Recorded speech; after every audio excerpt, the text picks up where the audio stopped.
Paper 19. The Coordinate Trinity Origin Beings. This Paradise group, designated the Coordinate Trinity Origin Beings, embraces the Trinity Teacher Sons, also classed among the Paradise Sons of God, three groups of high super-universe administrators, and the somewhat impersonal category of the inspired Trinity spirits. Even the HAVONA natives may properly be included in this classification of Trinity personalities, along with numerous groups of beings resident on Paradise. Those Trinity origin beings to be considered in this discussion are 1. Trinity Teacher Sons, 2. Perfectors of Wisdom, 3. Divine Counselors, 4. Universal Censors, 5. Inspired Trinity Spirits, 6. HAVONA Natives, 7. Paradise Citizens. Accepting the Trinity Teacher Sons and possibly the inspired Trinity Spirits, these groups are of definite numbers. Their creation is a finished and past event. 1. The Trinity Teacher Sons. Of all the high orders of celestial personalities revealed to you, the Trinity Teacher Sons alone act in a dual capacity. By origin of Trinity nature, in function they are almost wholly devoted to the services of divine sonship. They are the liaison beings who bridge the universe gulf between Trinity and dual origin personalities. While the stationary sons of the Trinity are of completed numbers, the Teacher Sons are constantly increasing. What the final number of Teacher Sons will be, I do not know. I can, however, state that, at the last periodic report to Uversa, the Paradise records indicated 21,01,624,821 of these sons in service. These beings are the only group of the sons of God revealed to you whose origin is in the Paradise Trinity. They range the central and super-universes, and an enormous core is assigned to each local universe. They also serve the individual planets, as do the other Paradise Sons of God. Since the scheme of the grand universe is not fully developed, large numbers of Teacher Sons are held in the reserves on Paradise, and they volunteer for emergency duty and unusual service in all divisions of the grand universe, on the lone worlds of space, in the local and super-universes, and on the worlds of HAVONA. They also function on Paradise, but it will be more helpful to postpone their detailed consideration until we come to the discussion of the Paradise Sons of God. In this connection, however, it may be noted that Teacher Sons are the supreme coordinating personalities of Trinity origin. In such a far-flung universe of universes, there is always great danger of succumbing to the error of the circumscribed viewpoint, to the evil inherent in a segmentalized conception of reality and divinity. For example, the human mind would ordinarily crave to approach the cosmic philosophy portrayed in these revelations by proceeding from the simple and the finite to the complex and the infinite, from human origins to divine destinies. But that path does not lead to spiritual wisdom. Such a procedure is the easiest path to a certain form of genetic knowledge, but at best it can only reveal man's origin. It reveals little or nothing about his divine destiny. Even in the study of man's biologic evolution on Urantia, there are grave objections to the exclusive historic approach to his present-day status and his current problems. The true perspective of any reality problem, human or divine, terrestrial or cosmic, can be had only by the full and unprejudiced study and correlation of three phases of universe reality: origin, history, and destiny. The proper understanding of these three experiential realities affords the basis for a wise estimate of the current status. When the human mind undertakes to follow the philosophic technique of starting from the lower to approach the higher, whether in biology or theology, it is always in danger of committing four errors of reasoning. 1. It may utterly fail to perceive the final and completed evolutionary goal of either personal attainment or cosmic destiny. 2. It may commit the supreme philosophical blunder of oversimplifying cosmic evolutionary, experiential reality, thus leading to the distortion of facts, to the perversion of truth, and to the misconception of destinies. 3. The study of causation is the perusal of history. But the knowledge of how a being becomes does not necessarily provide an intelligent understanding of the present status and true character of such a being. 4. History alone fails adequately to reveal future development, destiny. Finite origins are helpful, but only divine causes reveal final effects. Eternal ends are not shown in time beginnings. The present can be truly interpreted only in the light of the correlated past and future. Therefore, because of these and for still other reasons, do we employ the technique of approaching man and his planetary problems by embarkation on the time-space journey from the infinite, eternal, and divine paradise source and center of all personality reality and all cosmic existence. 2. The Perfectors of Wisdom. The Perfectors of Wisdom are a specialized creation of the Paradise Trinity, designed to personify the wisdom of divinity in the superuniverses. There are exactly 7 billion of these beings in existence, and 1 billion are assigned to each of the 7 superuniverses. In common with their coordinates, the Divine Counselors and the Universal Censors, the Perfectors of Wisdom pass through the wisdom of Paradise, of HAVONA, and except for Divinington, of the Father's Paradise spheres. After these experiences, the Perfectors of Wisdom were permanently assigned to the service of the Ancients of Days. They serve neither on Paradise nor on the worlds of the Paradise-HAVONA circuits. They are wholly occupied with the administration of the superuniverse governments. Wherever and whenever a Perfector of Wisdom functions, there and then divine wisdom functions. There is actuality of presence and perfection of manifestation in the knowledge and wisdom represented in the doings of these mighty and majestic personalities. They do not reflect the wisdom of the Paradise Trinity. They are that wisdom. They are the sources of wisdom for all teachers in the application of universe knowledge. They are the fountains of discretion and the wellsprings of discrimination to the institutions of learning and discernment in all universes. Wisdom is twofold in origin, being derived from the perfection of divine insight inherent in perfect beings and from the personal experience acquired by evolutionary creatures. The Perfectors of Wisdom are the divine wisdom of the paradise perfection of deity insight. Their administrative associates on Uversa, the mighty messengers, those without name and number, and those high in authority, when acting together, are the universe wisdom of experience. A divine being can have perfection of divine knowledge. An evolutionary mortal can sometime attain perfection of ascendant knowledge, but neither of these beings alone exhausts the potentials of all possible wisdom.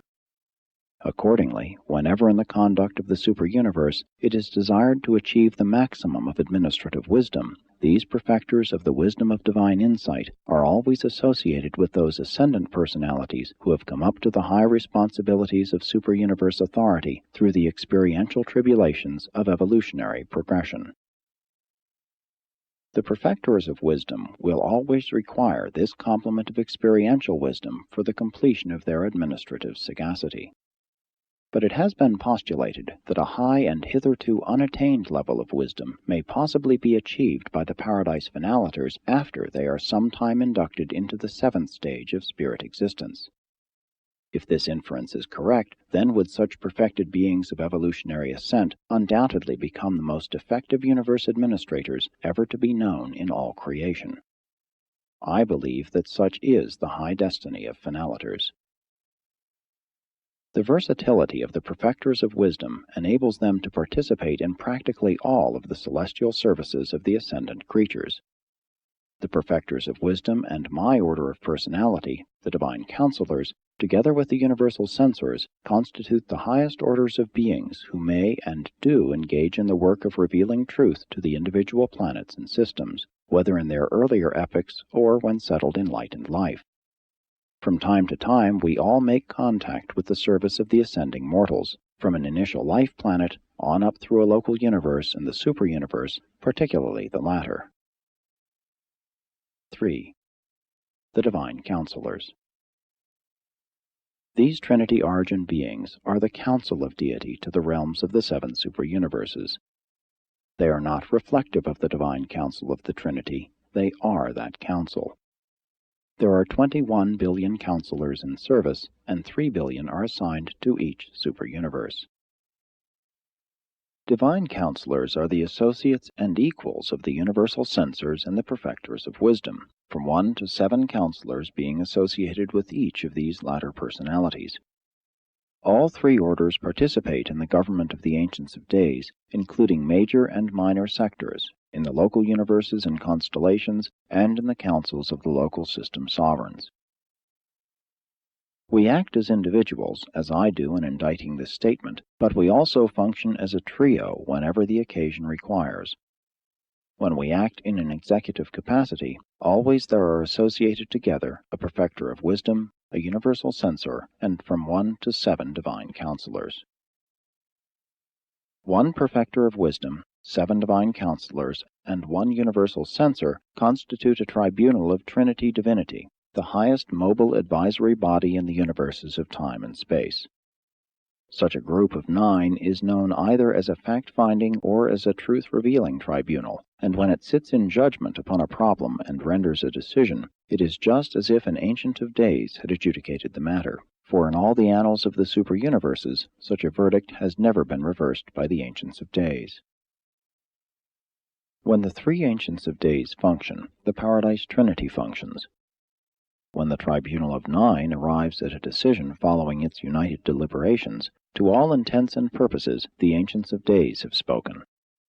And it is in this manner that the Paradise rulers make personal contact in administrative matters and governmental regulation with the individual worlds, systems, and universes. Divine counselors are the perfection of the divine counsel of the Paradise Trinity. We represent, in fact, are the counsel of perfection.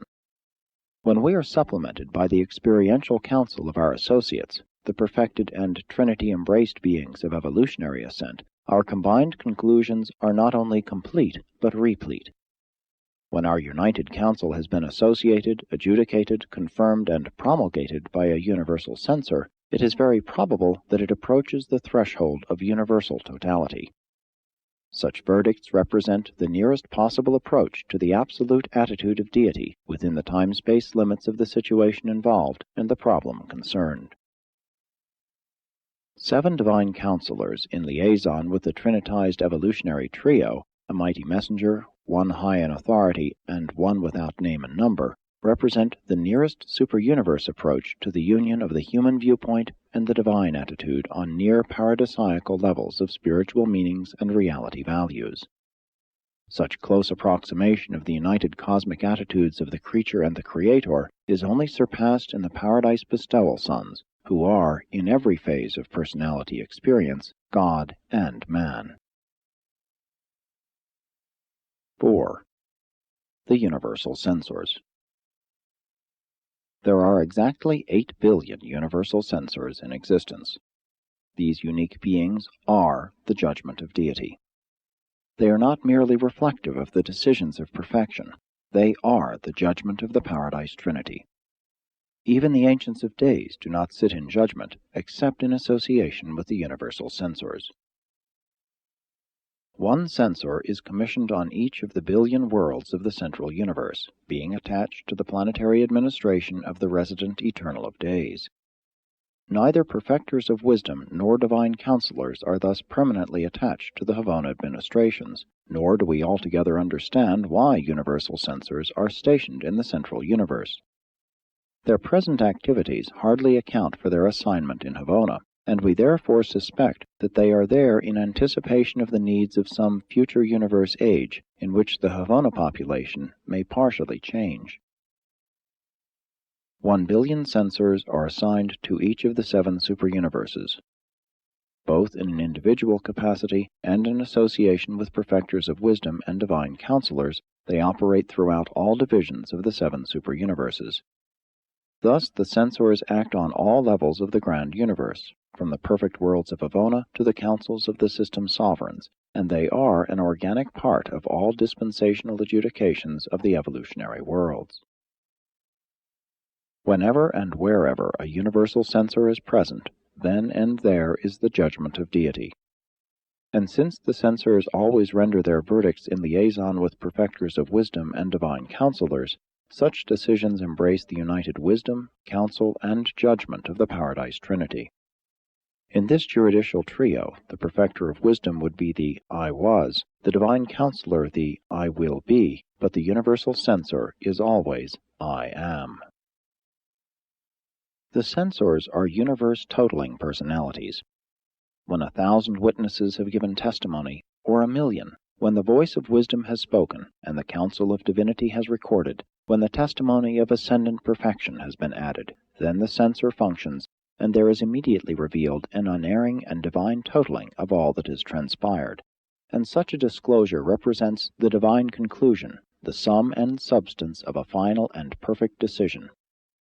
Therefore, when a censor has spoken, no one else may speak, for the censor has depicted the true and unmistakable total of all that has gone before.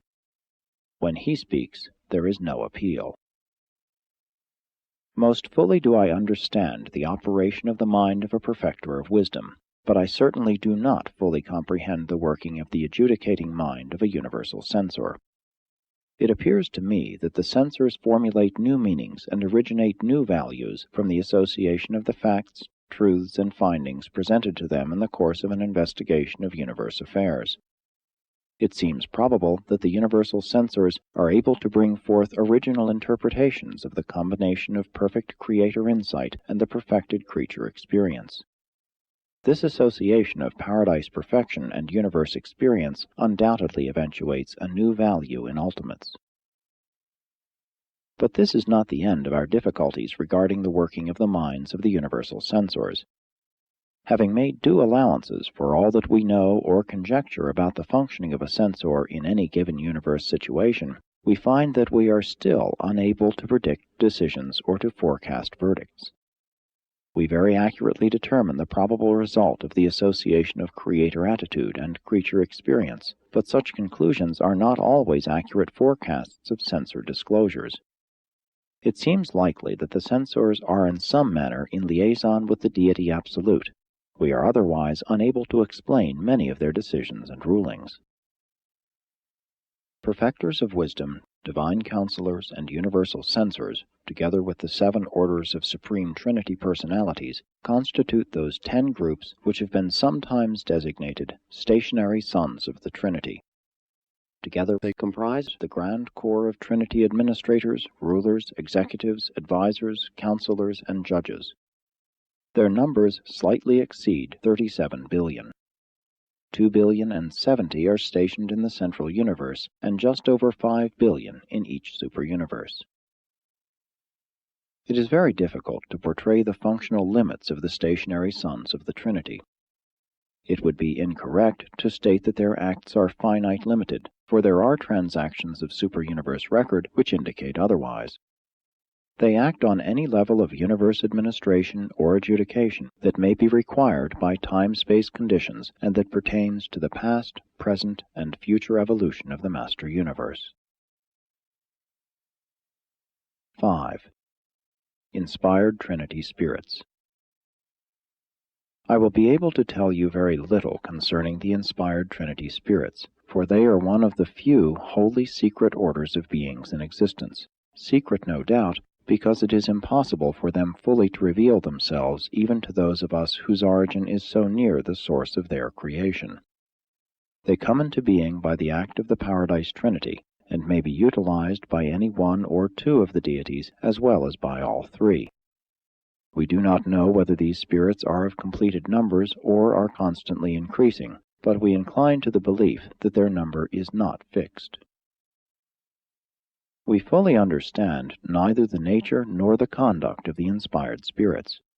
They may possibly belong to the category of superpersonal spirits. They seem to operate over all known circuits and appear to act well-nigh independently of time and space. But we know little about them except as we deduce their character from the nature of their activities, the results of which we certainly observe here and there in the universes. Under certain conditions, these inspired spirits can individualize themselves sufficiently for recognition by beings of Trinity origin.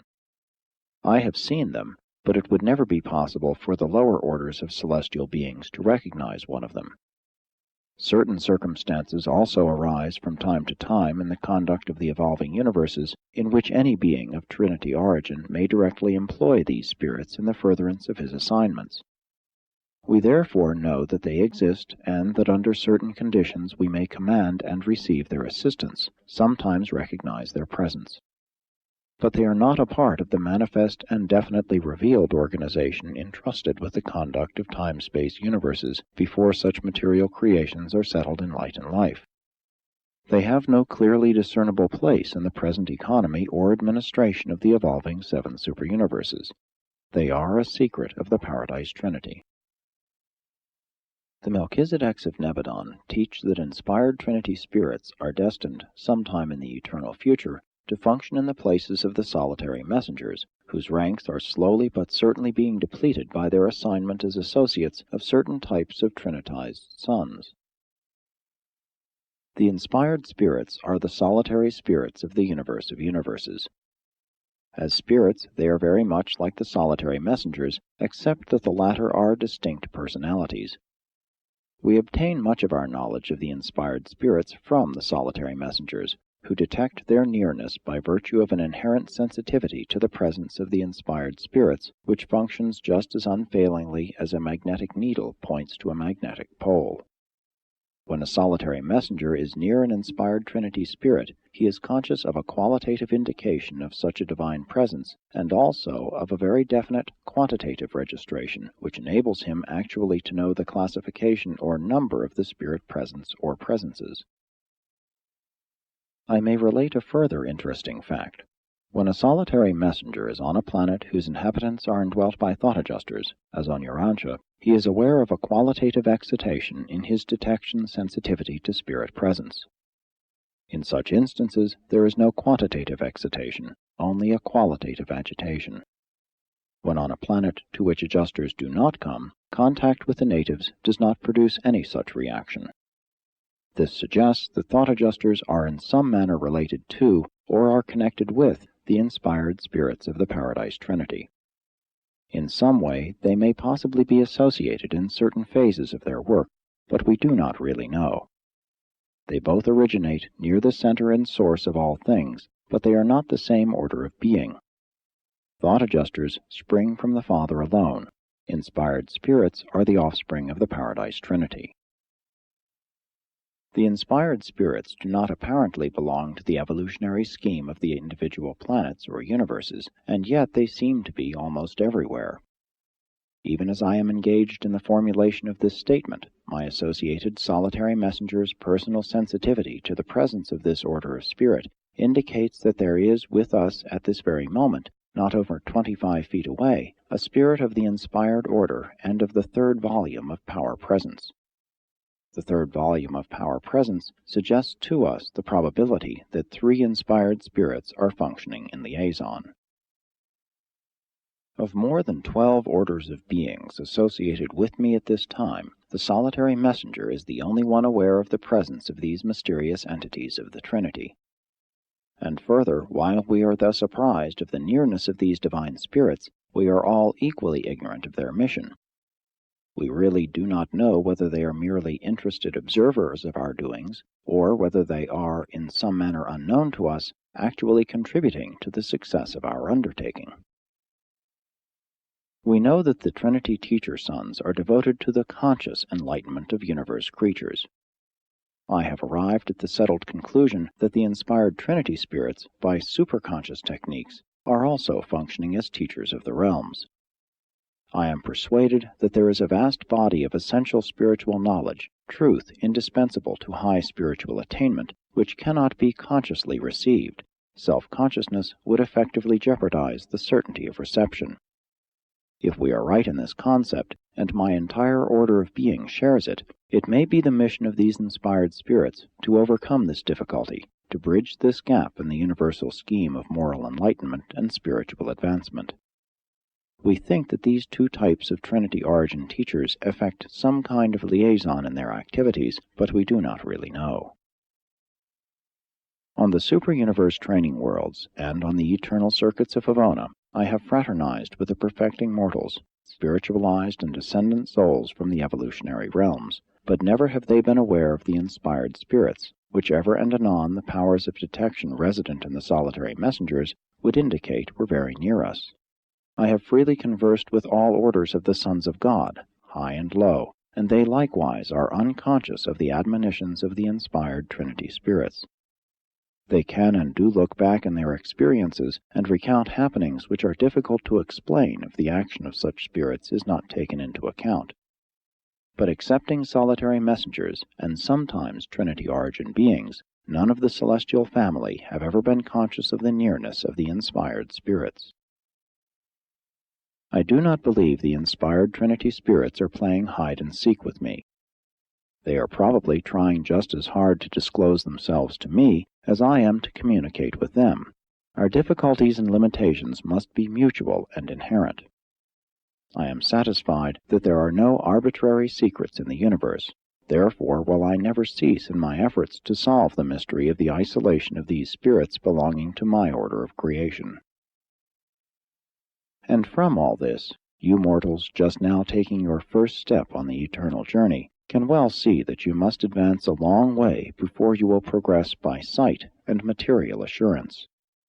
You will long use faith and be dependent on revelation if you hope to progress quickly and safely. 6.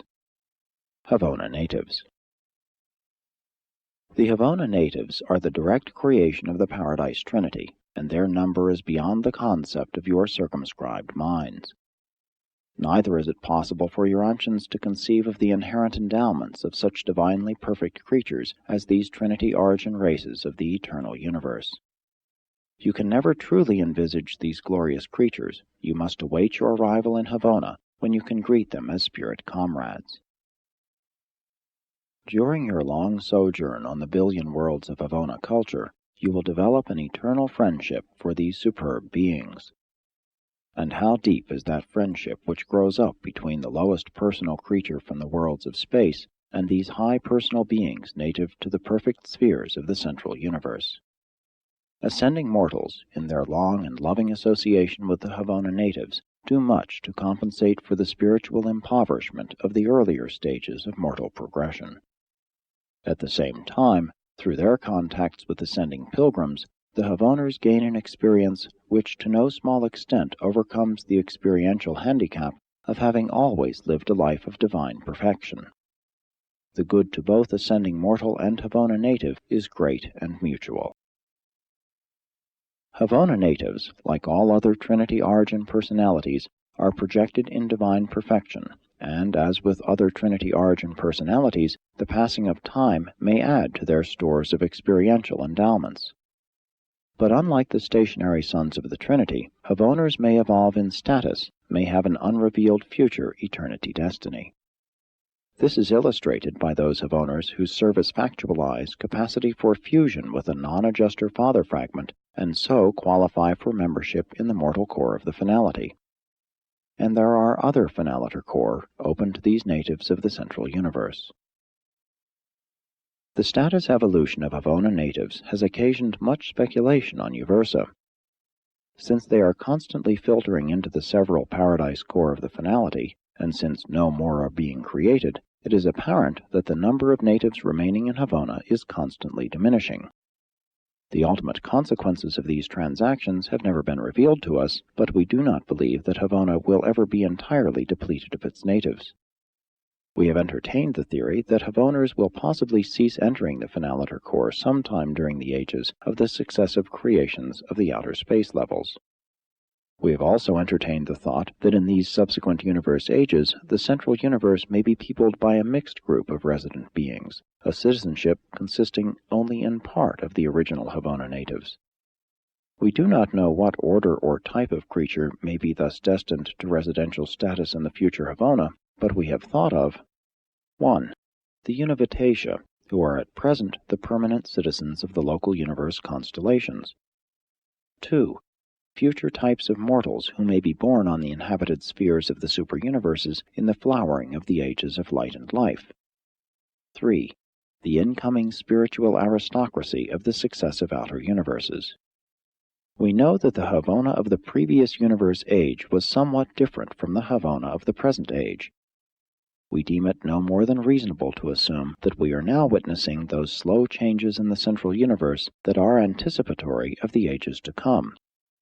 One thing is certain, the universe is non-static. Only God is changeless. 7. Paradise Citizens.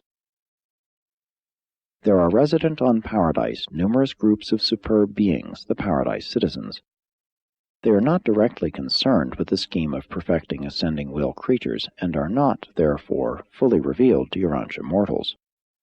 There are more than 3,000 orders of these supernal intelligences, the last group having been personalized simultaneously with the mandate of the Trinity which promulgated the creative plan of the 7 superuniverses of time and space. Paradise citizens and HAVONA natives are sometimes designated collectively as Paradise HAVONA personalities. This completes the story of those beings who are brought into existence by the Paradise Trinity. None of them have ever gone astray, and yet in the highest sense they are all free will endowed. Trinity origin beings possess prerogatives of transit which make them independent of transport personalities such as seraphim. We all possess the power of moving about freely and quickly in the universe of universes. Excepting the inspired Trinity spirits, we cannot attain the almost unbelievable velocity of the solitary messengers, but we are able so to utilize the sum total of the transport facilities in space that we can reach any point in a superuniverse from its headquarters in less than 1 year of Urantia time. It required 109 days of your time for me to journey from Uversa to Urantia. Through these same avenues we are enabled to intercommunicate instantaneously. Our entire order of creation finds itself in touch with every individual embraced within every division of the children of the Paradise Trinity, save only the inspired spirits. Presented by a divine counselor of Uversa.